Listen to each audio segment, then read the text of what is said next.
Hello, everybody. Welcome to this amazing episode. But before we move any further, let me start with this amazing hookup. First of all, people always say men don't cry, men don't feel depressed, men are strong, men should not be vulnerable. A lot of things that have been said about men. But something that is very unique is that this month, that is June, it is actually Men's Mental Health Month. So, what do I mean? I simply want to let you know that we have a whole month that is dedicated to men to make sure that we do more advocacy on men, to remind men that they are human once again. All right. So, most people, as we all know in our society, in our communities, know that men have been raised in a way that always tells them, don't cry, you are strong. In fact, let me take you back to our childhood, okay? If you can recall so well when we were young, when a girl falls down, when a girl falls down, she can actually stand up and cry and she's supported and hugged. But then when a baby boy falls down, all people keep quiet. People are waiting to see what he will do next. And then, of course, he has to stand up, encourage himself, and move on. This is simply a narrative of what nurturing has done to us today. So, this episode is specially dedicated to all the incredible men outside there. To begin with, my amazing father, the men who have become fathers, the men who have become husbands, the men who have become partners, the men who are teachers, the men who are mentors, the men who are brothers, the men who are holding hands and making the world a better place every day. This episode is a reminder that you are human and you matter. So, when we talk about mental health in the world of men, it's not the same in the world of female.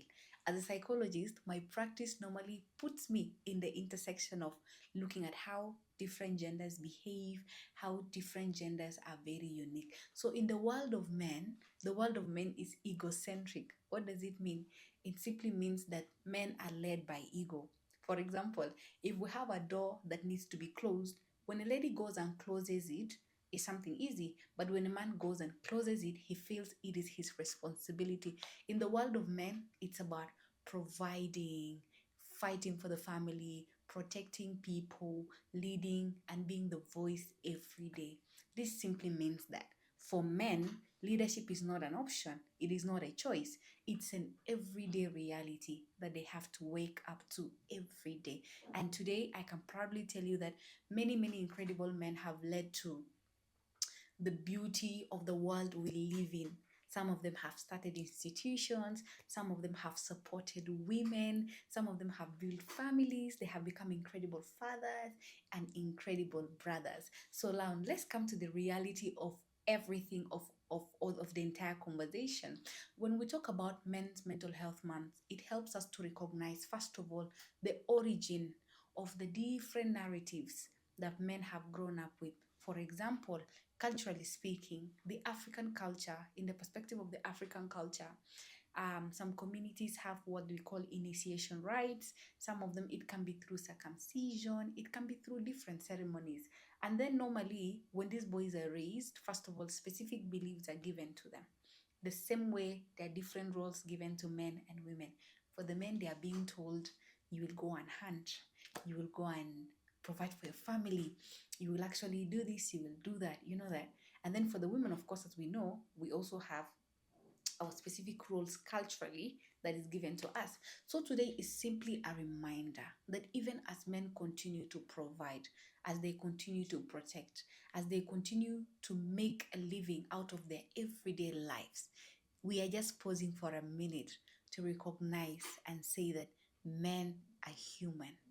Men need to breathe, men feel stressed, men undergo a lot of depression, and that's why an episode like this is dedicated for the well-being of men.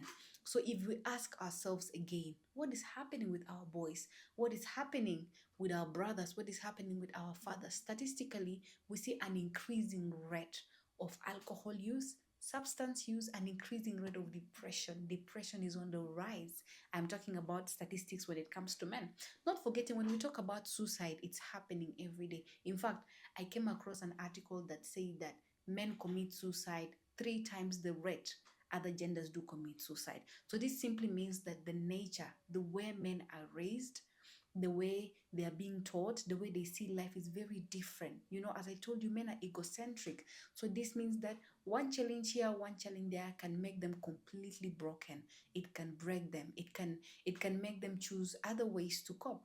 That's why in some cultures, for example, if you go to North Africa, some things are seen like traditions. For example, men smoking. It almost looks like a trend or a normal thing for every man to smoke, but then most people don't ask the question, why are actually these men smoking?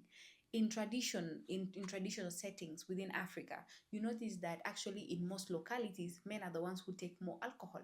You know, they do it.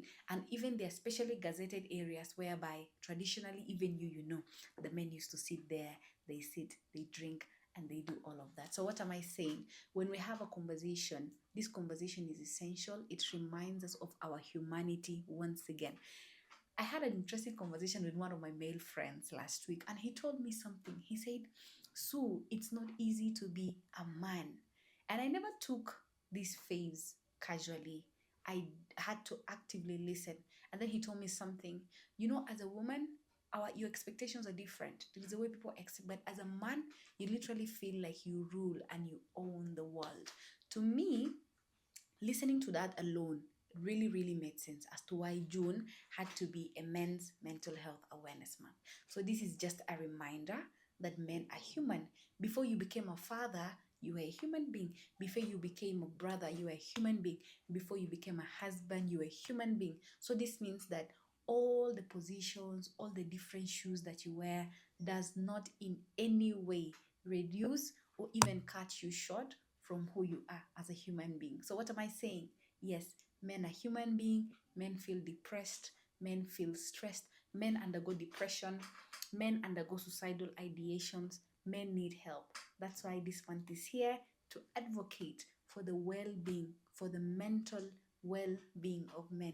We recognize all the amazing efforts that very incredible men have done globally and on a day-to-day basis. And that's why this episode is dedicated to them. Happy Men's Mental Health Month.